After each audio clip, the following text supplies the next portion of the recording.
AA enterprises अभियुक्त Ahuja enterprises उस company के सामने एक luxury limited edition Mercedes car आकर रुकती है, जिसको देखकर सबको पता चल जाता है कि कौन आया है। इसलिए AA एंटरप्राइजेस के सारे एम्प्लॉयज़ अपने अपने काम में बिज़ी हो जाते हैं और सभी ऐसे दिखाने की कोशिश करते हैं कि वो कितने अच्छे वर्कर हैं यहाँ के।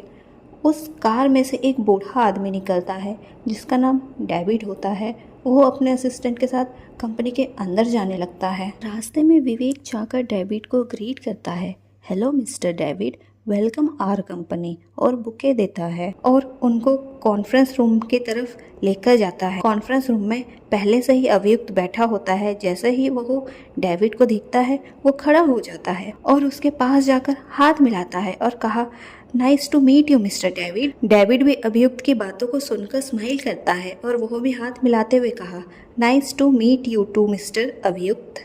दोनों चेयर में बैठ जाते हैं। डेविड, आपको तो पता होगा कि मैं यहाँ पर किस सिलसिले में आया हूँ। अभियुक्त, हाँ मुझे पता है, लेकिन इस बारे में मैं आपसे अच्छे से कंफर्म करना चाहता हूँ कि जो मैं चाहता हूँ वो हो जाएगा या फिर हमें ऐसे ही प्रॉब्लम का सामना करना पड़ेगा, क्योंकि अभी तक कुछ भी रिजल्ट नहीं मिल रहा है। डेविड, तभी तो मैं इंडिया आया हूँ। मुझे इंडिया मजबूरन आना पड़ा, क्योंकि जब भी मैं आपके असिस्टेंट विवेक से कांटेक्ट करता हूँ तो वो हमेशा यही बोलते हैं कि आप अपने काम में बिजी हैं, तो मुझे मजबूरन यहाँ पर आना पड़ा और यह भी जानने का मौका मिल जाएगा कि आप किस काम में इतने बिजी हैं कि हमारे कॉल को अवॉइड कर रहे हैं और हमारे काम को सीरियस नहीं ले रहे हैं, जिसकी वजह से हमारा काम अब तक पूरा नहीं हुआ है। अभियुक्त, मिस्टर डेविड, मैं वो आपको सारी बात बता दूंगा, लेकिन आप मेरे पहले ये बात सुनिए। वो विवेक को कुछ इशारा करता है। विवेक अपना सर हिलाकर प्रोजेक्टर ऑन कर देता है और तभी किसी को कॉल करके अंदर बुलाता है। वहाँ पर एक लड़की आती है जिसका नाम संगीता होता है, जो आर्कोलॉजी के नॉलेज के बारे में अच्छे से जानती है। वो भी उस प्रोजेक्ट में भी शामिल होती है जो प्रोजेक्ट अभियुक्त कर रहा है। संगीता उस प्रोजेक्टर के पास जाकर बताना शुरू कर देती है। जैसे कि आपको यह फुटेज दिख रहा है, यहाँ की वातावरण और यहाँ की मिट्टी काफ़ी ज़्यादा चिकनी नज़र आती है, जिसकी वजह से हमें यहाँ पर खोदने में काफ़ी ज़्यादा कठिनाइयों का सामना करना पड़ सकता है। और यहाँ पर ऐसे ऐसे मिस्ट्रियस जीव जंतु हैं जिनको हमने कभी ज़िंदगी में देखा भी नहीं है। हम वहाँ जा तो सकते हैं, लेकिन प्रॉब्लम यह है कि हमने यहाँ पर जितनी भी खोज की है, इससे हमें यह पता चला है कि इस जंगल में जो कोई भी जाता है वह कभी वापस नहीं आता है। डेविड भी यह सुनकर, हाँ वो मुझे भी पता है, लेकिन हमें इतना रिस्क तो लेना पड़ेगा, क्योंकि इसके अंदर से हमें वो सब बेनिफिट मिल सकते हैं जिसे हमने कभी सोचा भी नहीं है।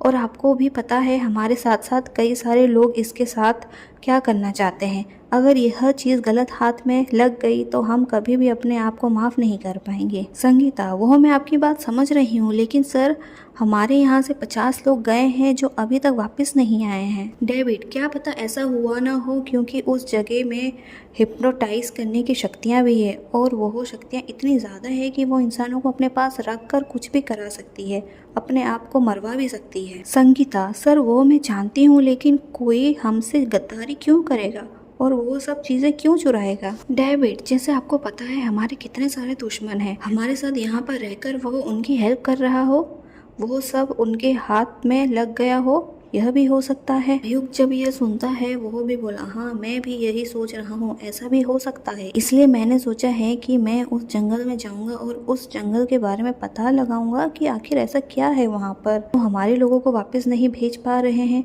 इतनी मिस्ट्री जगह में कुछ तो बात है और हमें जल्दी से जल्दी उस चीज़ को हासिल करना पड़ेगा, नहीं तो काफ़ी ज़्यादा प्रॉब्लम हो जाएगी। डेविड, हमें जल्दी से वो सब करना पड़ेगा। यहाँ की न्यूज़ सुनकर मैं कंफर्म हो गया हूँ कि अब यह काम यहाँ पर नहीं हो सकता है। मैं आज ही अपने एक्सपर्ट्स को और ट्रस्टवर्दी अपने एम्प्लॉयज़ को बुलाता हूँ जो यह काम करके हमें दे सकते हैं। अगर वो भी धोखेबाज निकले तो हम वहाँ खुद जाएंगे और वहाँ की मिस्ट्री को सॉल्व करेंगे कि आखिर कोई भी इंसान वापस क्यों नहीं आ रहा है। और आप ऐसा करो, उन लोगों के पीछे ट्रैकर भी लगा दो ताकि हमें वहाँ के रास्ते के बारे में पता चल जाए। हमने बहुत आदमी को दिए हैं, बस यही आखिरी रास्ता है। उसके बाद मुझे अपनी जान भी दांव पर लगानी पड़े तो भी मैं पीछे नहीं हटूंगा। मुझे अपने बच्चों को बचाना है। हमारे वहाँ पर बच्चे काफ़ी ज़्यादा परेशानी में हैं।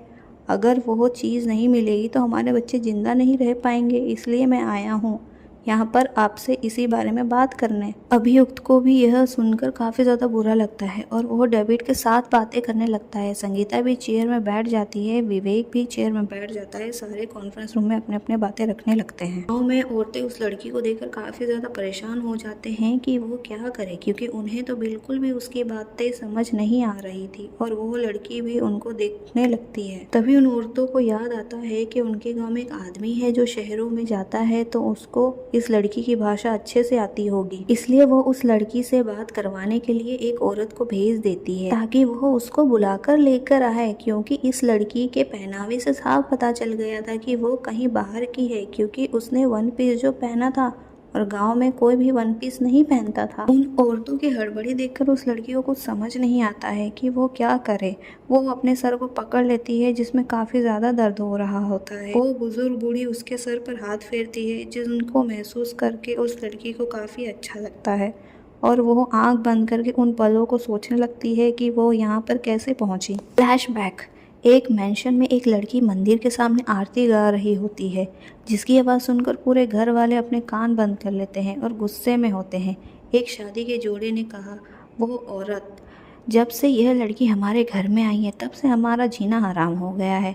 जब देखो बस गाना ही गाती रहती है। अरे खुद को इतने गाने का शौक है तो रोड पर गाना गाने बैठ जा, अच्छे से पैसे भी मिलेंगे, हमारा जीना हराम क्यों कर रही है। उस औरत का पति, ज़्यादा मत बोलो, रुई लगाकर सो जाओ। दोनों वापस कान में रुई लगाकर सो जाते हैं। दूसरी तरफ एक लड़की अपने कमरे में अपने आंखें मलते हुए, ये लड़की फिर से शुरू हो गई, इसका मैं क्या करूं, इसको कितनी बार बोला है यहाँ पर ये सब नहीं चलता है, लेकिन फिर भी यह यही करेगी। यह कहते हुए वो अपनी आंखें मलते मलते कमरे से बाहर आती है और सीढ़ियों से उतरने लगती है तो देखती है उस लड़की के पीछे सारे नौकर खड़े थे जो अपना हाथ जोड़कर उस लड़की के साथ में आरती कर रहे थे। वो लड़की सीढ़ी में खड़ी होकर उस आरती का खत्म होने का इंतजार करती है। जैसे ही आरती खत्म होती है, आरती करने वाली लड़की अपना सर झुकाकर पीछे मुड़ती है और सबको आरती देने लगती है। तभी सीढ़ियों में खड़ी लड़की उस लड़की को पुकारती है, भूमिका, तेरे को मैंने कितनी बार कहा है घर पर आरती मत किया कर। तेरे आरती करने की वजह से यहाँ पर सभी परेशान हो जाते हैं, लेकिन तू है कि सुनती नहीं है।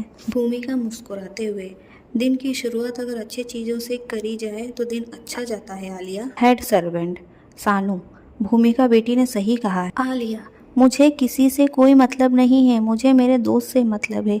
यह कहते हुए वो आरती का थाली पकड़ने लगती है। सानू, बेटा अगर मैं इसको सपोर्ट नहीं करूँगा तो यह कैसे रह पाएगी। मुझे तो अच्छे से पता है सब कैसे नफरत करते हैं इससे। आलिया, मुझे किसी से कोई मतलब नहीं है, मुझे मेरे दोस्त से मतलब है। यह कहते हुए वह आरती का थाली पकड़ने लगती है। भूमिका, नहीं नहीं, तू नहीं है, ये आरती की थाली मत पकड़, मैं आती हूँ रखकर इसको। भूमिका आरती की थाली मंदिर में रखकर उसके साथ चल पड़ती है। भूमिका, अंकल आप जाकर ब्रेकफास्ट बनाओ, नहीं तो यह मेरा जीना आराम कर देगी अगर मैं आपके साथ गई। सानू मुस्कुराते हुए और सारे नौकर अपने अपने काम के लिए चले जाते हैं।